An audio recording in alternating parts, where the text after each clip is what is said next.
안녕하세요. 세종사이버대학의 오수환 교수입니다. 이번 시간에는요, 지난 시간에 이어서 프로그래밍 언어 활용 강의하도록 하겠습니다. 여러분 같이 끝까지 집중해 주시기를 부탁드리면서 강의 시작하도록 하겠습니다. 자, 61번 문제입니다. 유닉스 쉘에 관한 설명으로 옳지 않은 것은, 유닉스에 관한 문제가 출제가 됐는데요. 우선 유닉스다라고 하는 것은 어때요? 유닉스라고 하는 이런 덩어리가 있다면 안에 커널이라고 하는 엔진이 있죠. 커널이다. 이 커널은 가장 핵심이에요. 유닉스의 핵심이면서 우리가 엔진이다 이렇게 얘기하는데, 엔진 이렇게 얘기하니까 뭐 또 하드웨어로 생각하는 사람이 있는데 아니고 소프트웨어지만 중요하다 이렇게 얘기해서 엔진 이렇게 얘기하는 거죠. 그 다음에 뭐가 있어요? 쉘이 있죠. 쉘이 있는데 얘는 명령 해석기예요. 명령 해석기다라고 하는 이러한 사실을 여러분들이 이해해 주시고, 이 커널이 하는 일이 프로세스라든지 기억 장치라든지 입출력 장치라든지 이런 CPU라든지 이런 것들을 전부 관리하는 이러한 역할을 하는데, 여기 지금 쉘에 프로세스, 기억 장치, 입출력 장치를 관리한다. 얘는 이미 답이 나왔어요. 이게 커널이 하는 일이죠. 자, 명령 해석기다. 좋은 얘기죠. 사용자와 시스템 간의 인터페이스를 담당해요. 자, 우리가 오퍼레이팅 시스템, 운영체제가 하는 일이 뭐냐라고 하면 자원의 효율적인 관리예요. 자원의 효율적인 관리. 여기서 자원이라고 하는, 얘는 뭘 얘기하는 거냐면 하드웨어와 소프트웨어를 이야기하는 거예요.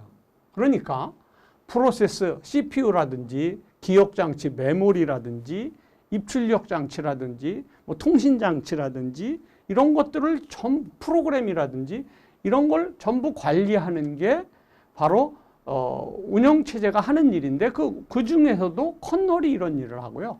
그 다음에 인터페이스 기능을 해요.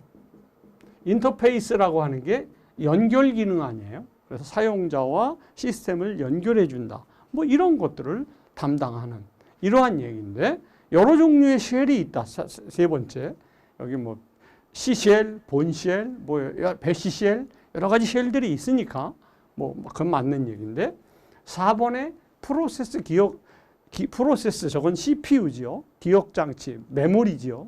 입출력 장치, 뭐 이런 것들을 이야기하는 것은 커널이 한다라는 이런 문제가 되겠습니다.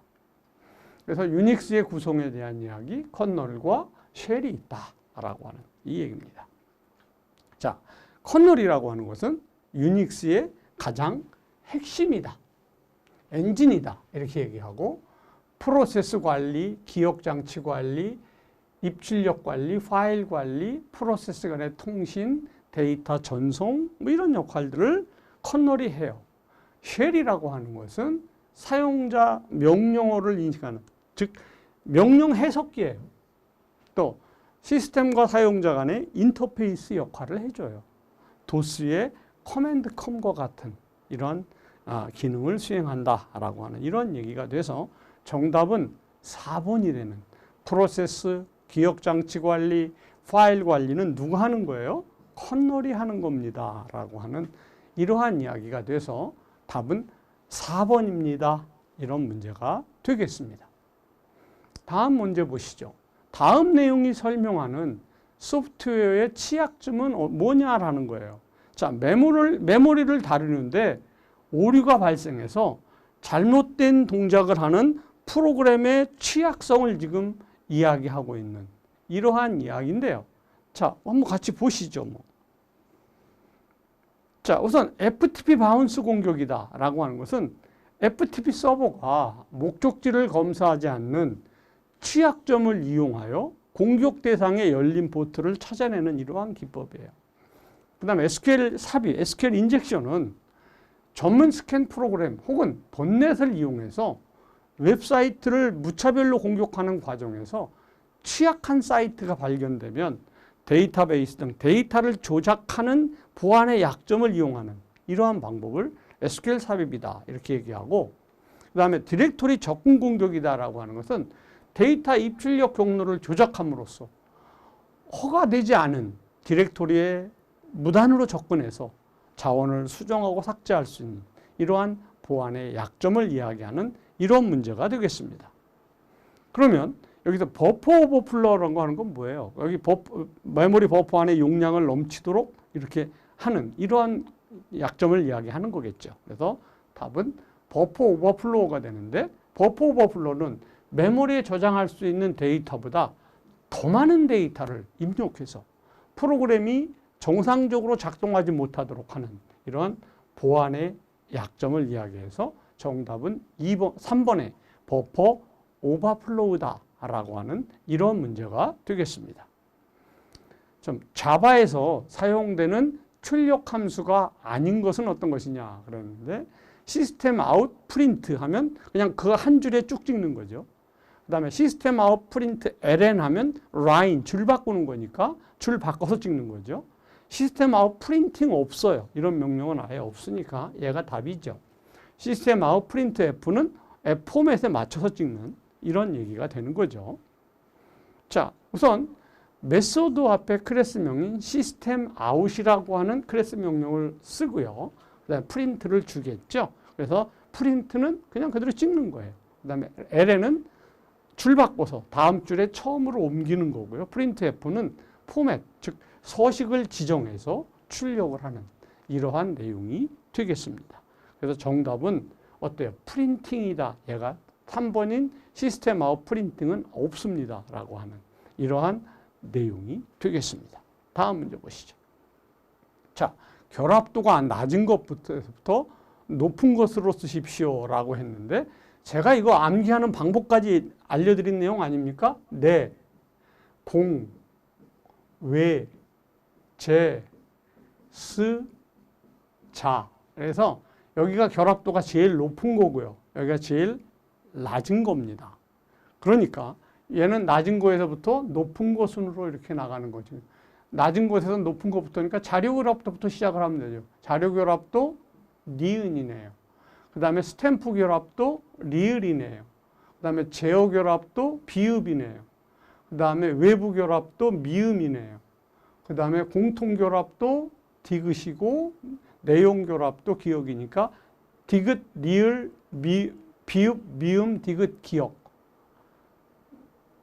어디 있나요? 3번에 있나요? 얘가 정답이 되는 이러한 내용이라 내공, 외제, 스, 자라고 하는 이것만 암기하고 계시면 뭐 쉽게 풀 수 있는 문제 아니겠습니까? 그래서 어때요? 내공, 외제, 스, 자 이런 거고, 그 다음에 응집도는 어떻게 외우라고 그랬죠? 다시 한번 말씀드릴게요. 우연히 논리를 공부하려고 그래요. 그런데 시간도 없고 절차도 복잡해요. 그래서 통신, 인터넷으로, 교환적이 이게 통신이거든요. 인터넷으로 공부했더니, 인터넷으로 차례대로 공부했더니 기능이 익혀졌더라. 이렇게 암기하시면 얘도 쉽게 암기할 수 있겠죠. 우연히 논리, 알고리즘을 공부하려고 했는데 시간도 없어요. 절차도 복잡해요.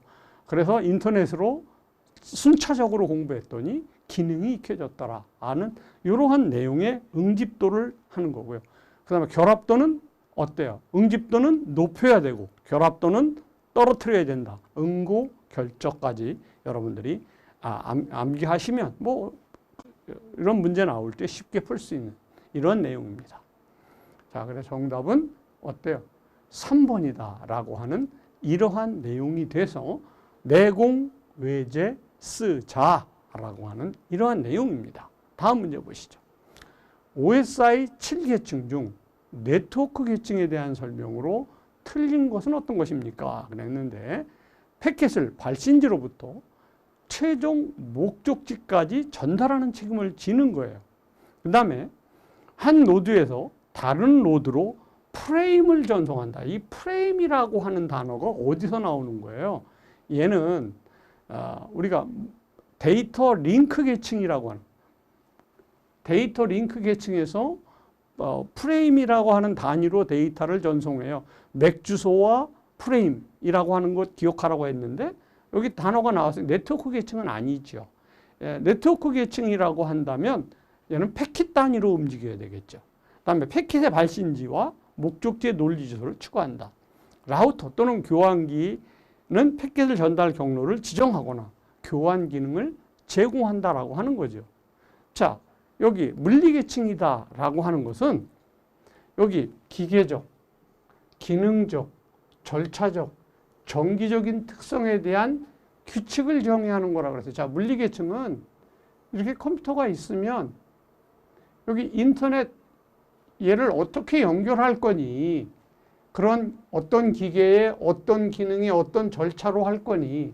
근데 RS232C가 시리얼 포트니까 이 시리얼 포트에 25핀짜리에 그래서 2번 핀이 송신이고 3번 핀이 수신이다 라고 하면 여기에 정기적인 특성으로 구분하는 거 아니겠어요? 이게 그 전기적인 특성이다. 이 얘기를 이야기하는 이러한 얘기죠. 그 다음에 데이터 링크 계층 앞에서 얘기했습니다만 요 플레임이다 라는 얘기했고 얘는 가장 키워드가 뭐라고 그랬어요? 신뢰성이다 이렇게 얘기해서 컴퓨터가 이렇게 가정에 이렇게 있으면 얘네들은 이렇게 라우터가 공유기가 있고 이렇게 연결할 거 아니겠어요? 그러면 얘네들은 서로 맥 주소를 가지고 프레임 단위로 전송을 하는 거라 신뢰성을 따져주는 거다. 이걸 우리가 랜으로 연결한다. 이렇게 얘기하지 않았어요? 그래서 오류 제어, 순서 제어, 흐름 제어 이게 다 신뢰성이라고 설명을 드렸던 이 내용이죠. 그래서 앞에서 다 설명을 드렸던 내용이기 때문에 여러분들이 좀 잘 아실 거라고 믿고요. 자, 그 다음에 네트워크 계층은 어때요? 네트워크의 연결을 관리해 준다고요. 네트워크의 연결을 관리해 준다라고 하는 이러한 내용입니다. 그래서 네트워크 연결을 설정하고 유지, 해제를 하는 이러한 내용인데 여기서 프레임 단위로 데이터가 전송이 된다라고 얘기한다면 여기는 이제 패킷 단위로 바뀌고요.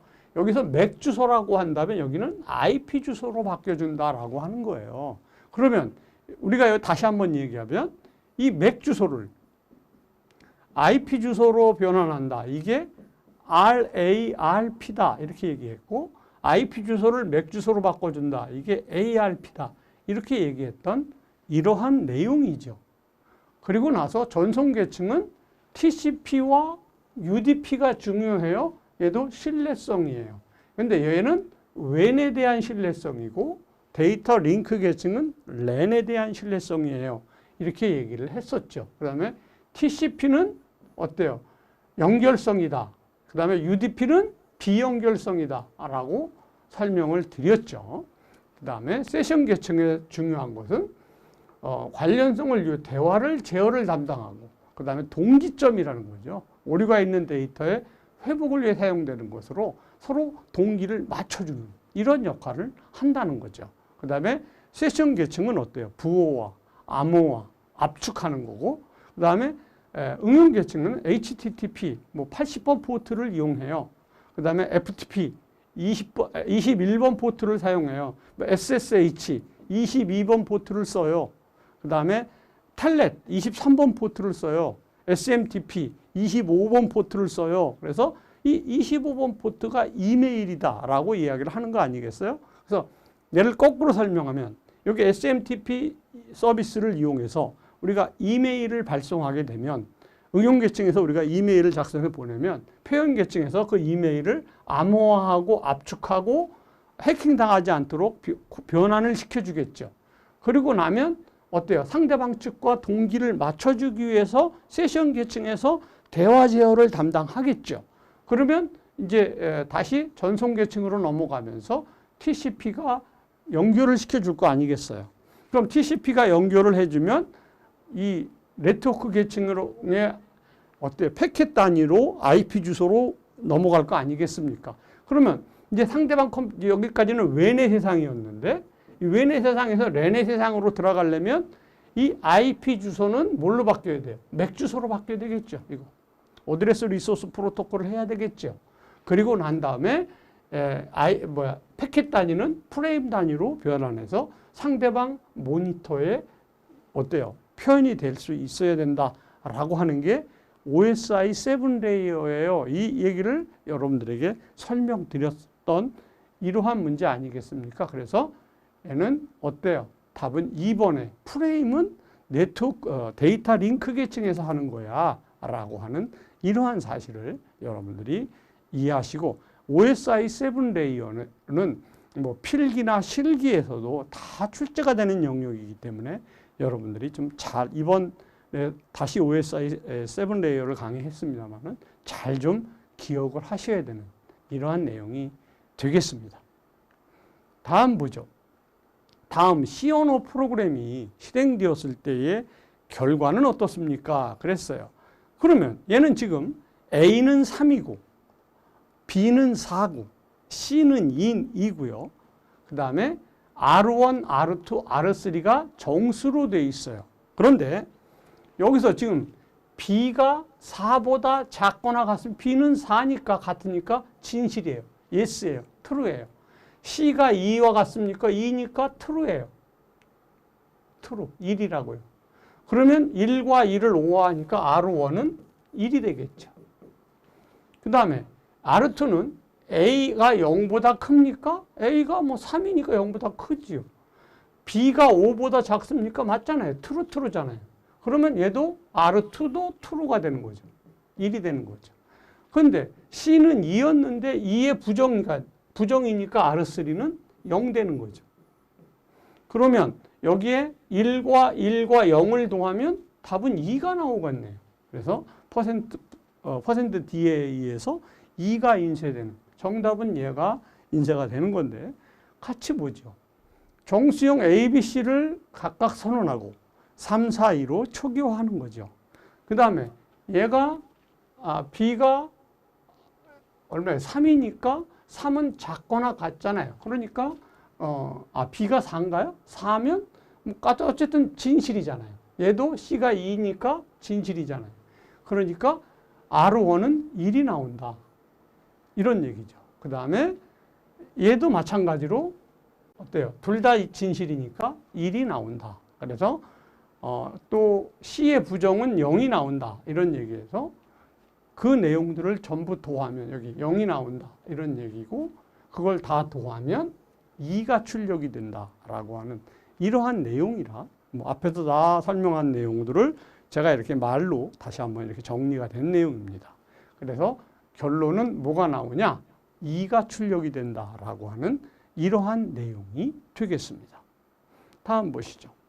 TCP/IP 계층 구조에서 IP의 동작 과정에 전송 오류가 발생하는 경우 대비해서 오류 정보를 전송하는 목적으로 사용하는 프로토콜을 우리가 ICMP다, 인터넷 컨트롤 메시지 프로토콜이다 라고 이야기를 했었는데, 여기 답은 3번인데 한번 내용을 보시죠. ARP라고 하는 것은 이런 거잖아요. 자, IP 주소를 맥 주소로 바꿔줘라. 이게 ARP라고요. 그리고 맥 주소를 IP 주소로 바꿔줘라. 그럼 RARP가 된다. 이런 얘기죠. 그 다음에 PPP는 포인트 투 포인트 프로토콜이니까 두 점 대 점을 통신할 때 쓰는 이러한 프로토콜이다라고 하는 이러한 이야기가 되겠고요. 그 다음에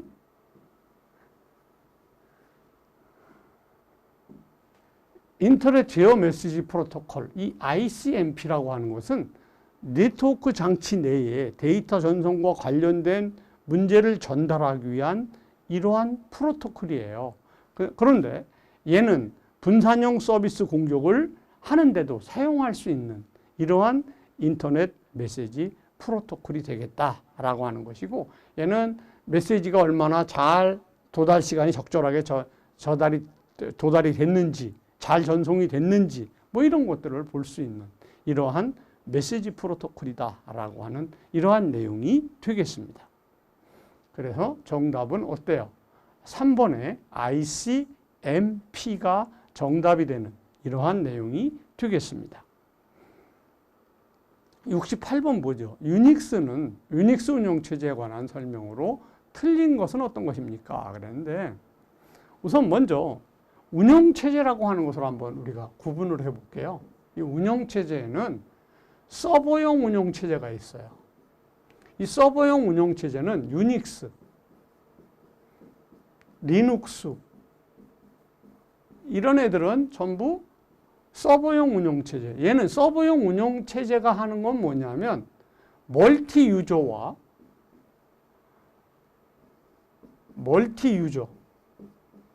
되고요. 멀티태스킹이 돼요. 멀티태스킹이 된다. 이런 얘기예요. 멀티 유저와 멀티태스킹이 된다라는 거고요.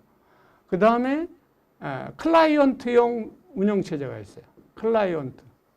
이 클라이언트 운영체제는 절대 멀티 유저가 안 돼. 얘는 싱글 유저예요. 싱글 유저가 되고 그 다음에 멀티태스킹은 돼요. 여러 개의 작업을 한 번에 처리할 수 있으니까. 그래서 멀티 유저, 멀티태스킹을 갖는 것은 유닉스와 리눅스, 서버 운영체제의 특징이고요. 클라이언트는 여러 사람이 동시에 못 쓰잖아요. 싱글 유저다라고 하는 사실만 여러분이 기억하면 돼요. 그래서 여기 보니까 멀티 유저는 지원하지만 멀티태스킹을 지원하지 않아. 이거는 바로 클라이언트용 운영체제를 이야기하는 거예요. 자, 그리고 나서 하나 이상의 작업에 대해서 백그라운드의 수행이 가능하죠. 트리 구조예요. 또 이식성이 높으며 장치 간의 호환성이 높은 이런 거니까 정답은 2번이 되겠네요. 자, 유닉스의 특징부터 보죠. 얘는 대화형 시스템이에요. 또 멀티 유저, 멀티태스킹이 된다. 이게 바로 서버용 운영체제라고요. 그 다음에 높은 이식성, 확장성, 개방성, 그 다음에 계층적 파일 시스템, 저게 트리 구조라는 거죠. 그다음에 부가적 기능이 제공되고 뛰어난 보안 기능을 가졌다라고 하는 이러한 내용이 되겠습니다. 그러면 정답은 2번이 되겠죠. 그래서 멀티 유저는 지원하지만 멀티태스킹은 지원하지 않는다. 이 내용은 틀린 내용입니다. 다음, 3개의 보관 구조를 가지는 주기억 장치가 있다면 다음의 순서로 페이지 참조가 발생할 때 P4, First in, First out 페이지 교체 알고리즘을 사용할 경우 마지막 페이지의 값으로 옳은 것은 이렇습니다. 이런 문제가 나오면요, 여러분들은 시험지에다 이렇게 그리셔야 돼요. 이렇게 그리세요. 제가 뒤에 해설이 있는데 같이 여러분들 그려보시라고 이렇게 같이 한번 그려보겠습니다. 그러면 처음에 1이 들어오지 않겠습니까? 그러면 메모리에 1이 적재가 되고 아무것도 없었으니까 페이지 부재가 일어난 거예요. 그 다음에 2가 들어오잖아요. 그러면 1, 2가 되겠고 페이지 부재가 일어나겠죠. 그 다음에 3이 들어오죠. 이렇게. 그러면 1, 2, 3까지 페이지가 이제 꽉 찼어요. 그러면 여기까지는 페이지 부재가 일어났어요. 그 다음에 2가 들어와요. 2가 들어오면 여기 2가 있지 않습니까? 그러니까 얘는 페이지 부재 안 일어나고 그대로 처리가 되죠. 그 다음에 4가 들어와요. 그렇다면 이제 누군가는 떨어져 나가야 이 4가 들어갈 거 아니에요. 근데 얘가 지금 뭐예요? P4잖아요. 그럼 제일 먼저 들어온 게 누구예요? 얘잖아요.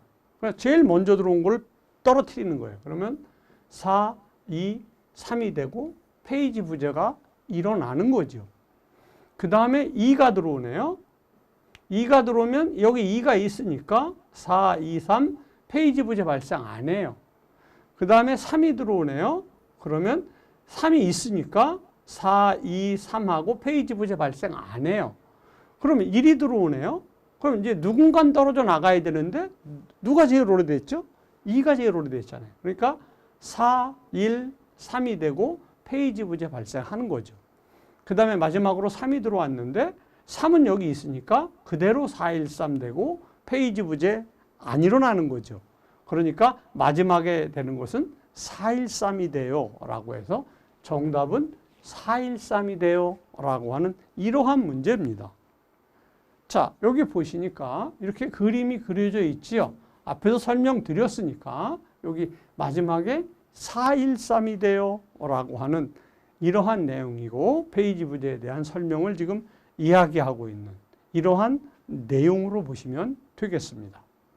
자, 그러면 얘는 지금 페이지 부재 횟수는 5회이며 여기 지금 페이지 부재 횟수를 5회라고 하는 것은 여기서 이번에는 이 끝에 얼마가 돼요? 이걸 물어보는 문제였지만 또 이렇게도 나오거든요. 페이지 부재 횟수가 몇 번 발생했습니까? 라고 하면 하나, 둘, 셋, 넷, 5번 발생했어요. 라고 하는 이러한 이야기라 페이지 부재 횟수가 5회다.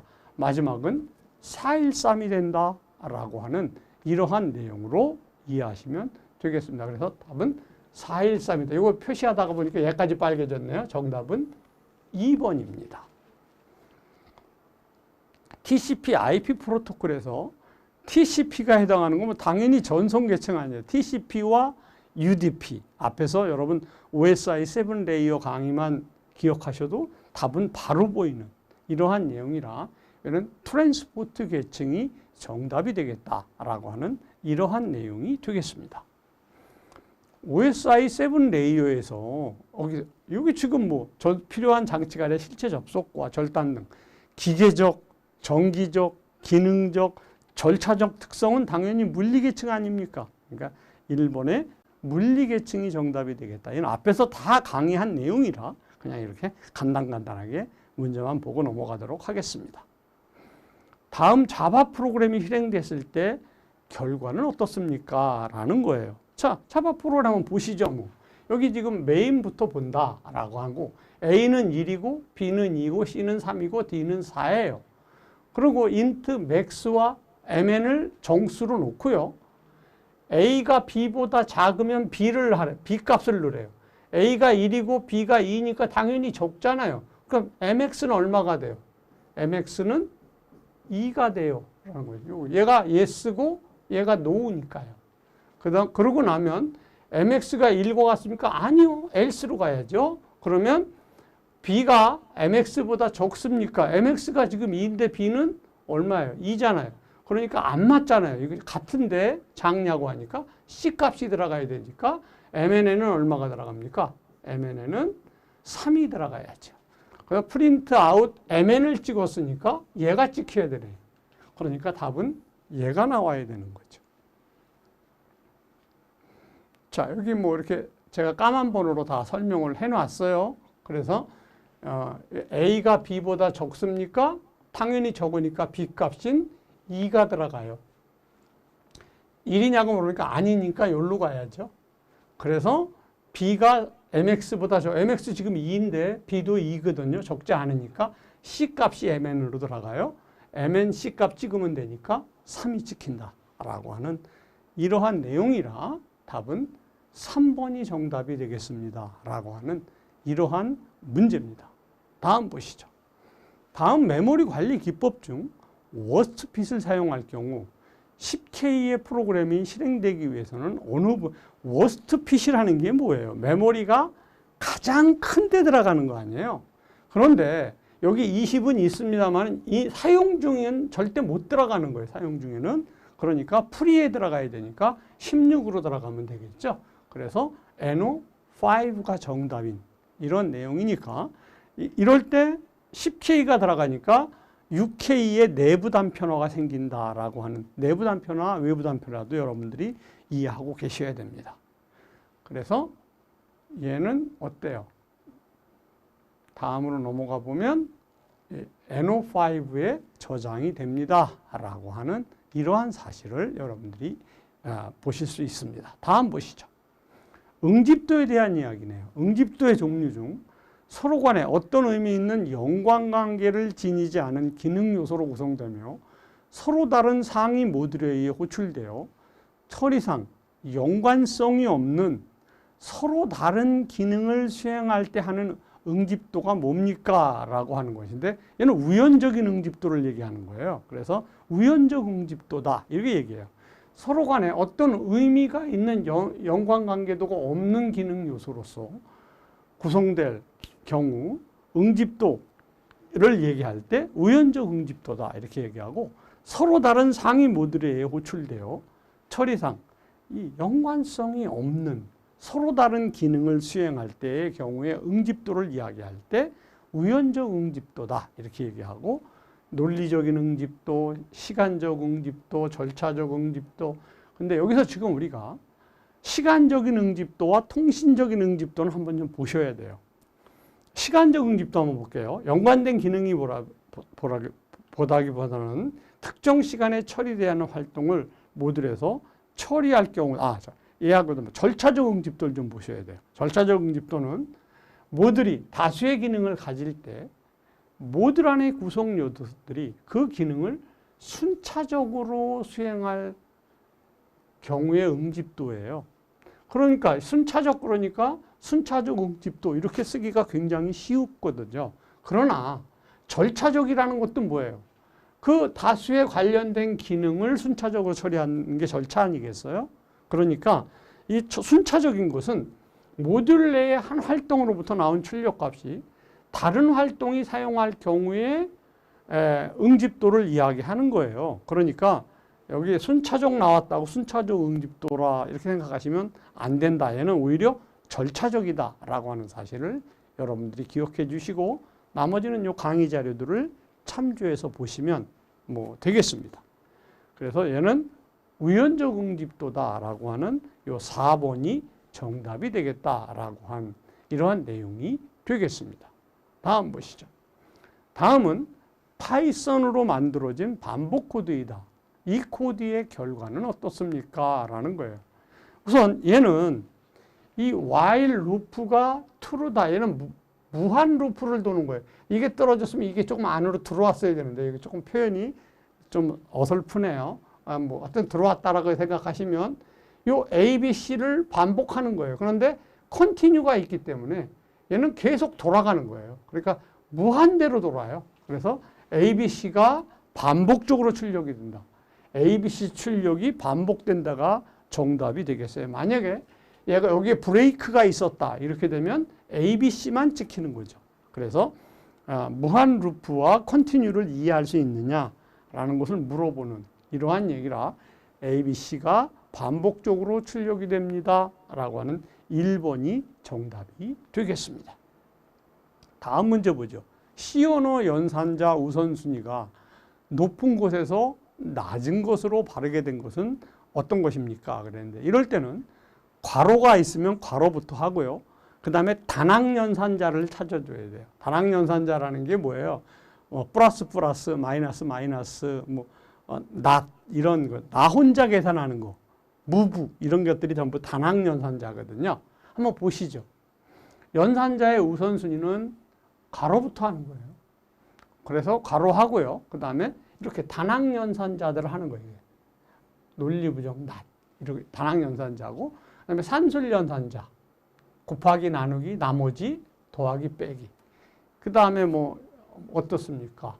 여기 시프트 연산자, 그 다음에 관계 연산자, 비교 연산자, 그 다음에 마지막에 사망 연산자까지 이렇게 순서가 있다라고 하는 이러한 사실인데, 중요한 것은 여기 관계 연산자 중에서 작다, 작거나 같다, 크거나 같다, 크다는 같다나 같지 않다보다 우선순위가 높다라고 하는 사실을 우리가 좀 눈여겨볼 필요가 있겠습니다. 자, 그렇다면 여기서 괄호가 기억이 제일 먼저 나와야 되겠죠? 기억이 제일 먼저 나와서 나오기는 앞에 설명드렸던 내용이니까 기억이 제일 먼저 나온다, 괄호. 그 다음에 비읍, 이 산술 연산자 나왔죠?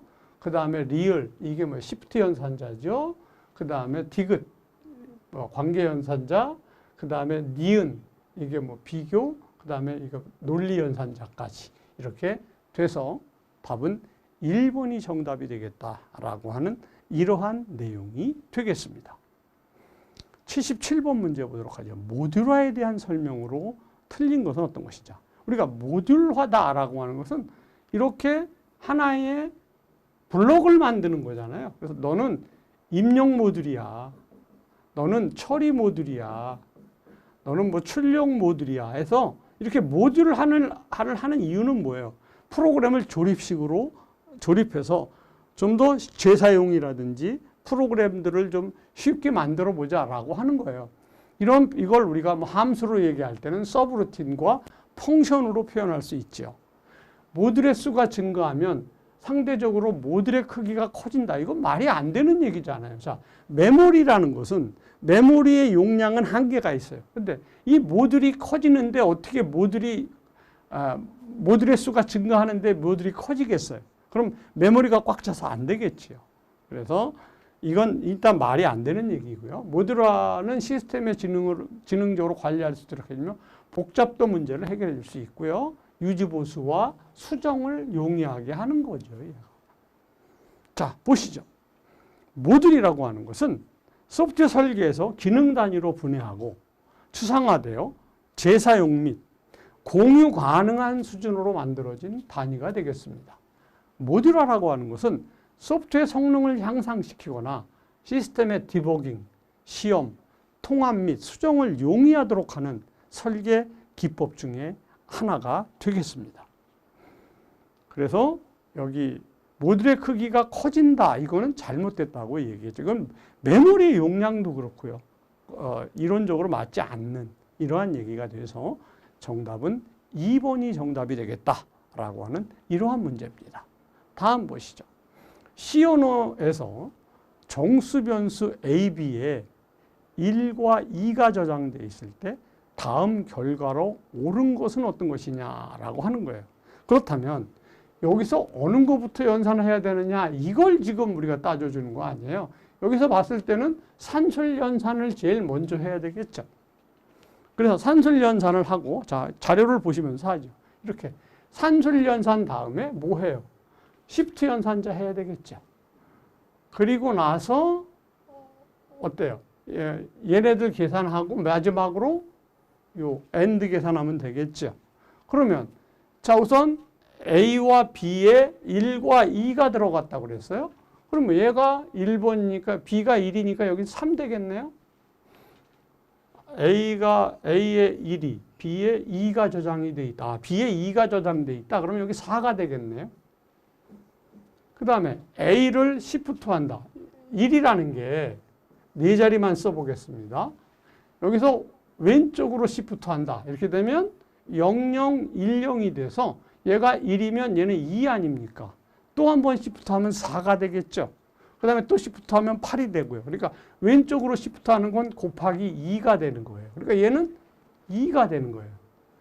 그리고 나서 A가 4보다 적습니까? 라고 하는 이걸 물어보는 거고 얘는 2가 B보다 적습니까? 라고 적거나 같습니까? 하니까 얘는 맞거든요. 2와 2는 같으니까 맞고요. 얘는 4고 A가 1이니까 A가 적어요. 둘 다 1이니까 얘는 1이 나오겠네요. 그래서 결론은 1이 나온다라고 하는 이러한 내용이에요. 그래서 결과는 참이 나와요. 라고 하는 이러한 내용이 되겠습니다. 자, 그러면 결과는 1이 나와요. 라고 하는 이 내용이니까 얘는 연산자의 우선순위를 물어보는 이러한 문제였습니다. 앞에서 연산자 우선순위 물어보는 문제나 이 문제는 어떻게 보면 같은 문제입니다. 그래서 이렇게 연산자 우선순위 여러분들이 잘 따져보실 수 있어야 하겠습니다. 다음 문제 보시죠. A의 0의 지속값이 10일 경우 다음 C 언어 프로그램이 실행되었을 때의 결과는 어떻습니까? 단 인트형의 크기는 4바이트로 가정한다. 인트는 가정 안 해도 4바이트가 되겠죠. 자, 우선 먼저 메인에 int argc 캐릭터 argc하고 배열을 줬고요. A라는 배열을 선언했어요. A라는 배열 한번 그려보면 이렇게 되는 거죠. 그래서 A의 0번 방에 14가, 1번 방에 22가, 그 다음에 32, 그 다음에 28이 이렇게 들어간 거, 38이 이렇게 들어간 거 아니겠어요? 그런데 A의 여기가 지금 0번째가 뭐예요? 14 아닙니까? 10인가요? 10이잖아요. 그럼 여기는 14가 되고 얘는 18이 되고 얘는 22가 되고 그 다음에 얘는 끝에 가는 26이 될 거 아니에요. 4바이트씩이니까. 4바이트씩 늘어나야 되니까. 이렇게 됐는데 A의 두 번째의 이 요소, 여기 A의 0번째, 2번째 요소의 주소값을 물어보니까 18이 되겠죠. 그 다음에 A의 주소값, 이 부호 없는 걸 찍어드는 기호가 U지요. A라고 하는 건 이 첫 번째 주소의 10이니까 18과 10이 찍히는 이러한 문제죠. 자, 한번 보시죠. 자, 4개의 요소를 갖는 정수형별 A를 선언하고 A2가 가리키는 주소를 부호 없는 정수형으로 출력해달라라고 하는 거예요. 그렇다면 처음에 찍는 게 두 번째니까 18 찍어달라 이거 아니겠어요? 그 다음에 A는 배열의 이름의 시작 주소를 가리키는 거니까 10이 찍히는 거죠. 10이 그래서 이렇게 찍힙니다. 라고 하는 이러한 내용이니까 여러분들이 뭐 포인터에 대한 기본, 배열 포인터에 대한 이야기만 아시면 뭐 어렵지 않게 풀 수 있는 이러한 문제, 이 그림을 좀 잘 보시면 여러분들이 좀 쉽게 이해가 될 것입니다. 그래서 정답은 3번이 되겠다라고 하는 이러한 문제가 되겠습니다. 다음 보시죠. C 언어 라이브러리 중 스트리브 H에 대한 설명으로 옳은 것은 어떤 것입니까? 헤더를 물어보는 이러한 문제네요. 한번 우리가 헤더를 한번 정리하고 넘어가도록 하겠습니다. 우선 스튜디오 H다 라고 하는 건 우리가 표준 입출력을 할 때 쓰고요. 파일 입출력 처리할 때 쓰는 건데 프린트 F라든지 스캔 F 이런 거 쓸 때 스튜디오 H를 씁니다 라는 거예요. 그 다음에 스트리브는요 주로 랜덤 함수 같은 거, 난수라든지 뭐 수치 변환 함수 같은 거 쓸 때 이런 걸 씁니다 라는 거예요. 그 다음에 뭐 C 타입 H는 캐릭터 타입이니까 문자를 변환하거나 판별할 때 쓰는 거죠. 그 다음에 스트링 H는 문자열 처리, 말 그대로 스트링 처리하는 거고요. 매스 함수는 기억할 필요가 있죠. 매스 함수는 SQR이라든지 뭐 사인, 코사인, 삼각함수라든지 이런 거 쓸 때 매스 함수를 쓴다라는 거고, 그 다음에 서치는 어때요? 탐색 아닙니까? 탐색할 때 쓰고, 타임은 시간에 관련된 라이브러리니까 시간에 대한 함수들을 나타낼 때 타임 H를 씁니다 라고 하는 이러한 이야기가 되겠습니다. 이 라이브러리 문제 한번 여러분들이 좀 정리가 필요한 이러한 내용으로 보입니다. 그러면 H에 대한 설명으로 옳은 것은 어떤 것입니까? 그랬는데 한번 보시죠. 얘는 2번 같은 경우에는 문자열 처리니까 스트링 H라는 거죠. 3번은 표준 입출력 라이브러리니까 스튜디오 H라는 거죠. 삼각함수 제곱 지수니까 매스 함수라는 거 아니에요. 그러니까 결국은 뭐가 정답이에요? 1번의 문자열을 수치로 바꾸는 문자 변환 함수와 수치를 문자열로 바꿔주는 이러한 함수를 우리가 스트리브 H에서 쓴다. 여기 한번 확인해 볼까요? 스트리브 H 다시 한번. 스트리브 H에서 스트립의 수치 변환과 난수 발생할 때 쓴다라고 설명을 했어요. 그리고 여기 수치 변환할 때 씁니다라고 하는 이러한 내용이 돼서 정답은 1번이 정답이 되겠습니다 하는 이러한 문제가 되겠습니다. 자, 이것으로서 이번 시간 강의를 마치도록 하겠습니다. 감사합니다.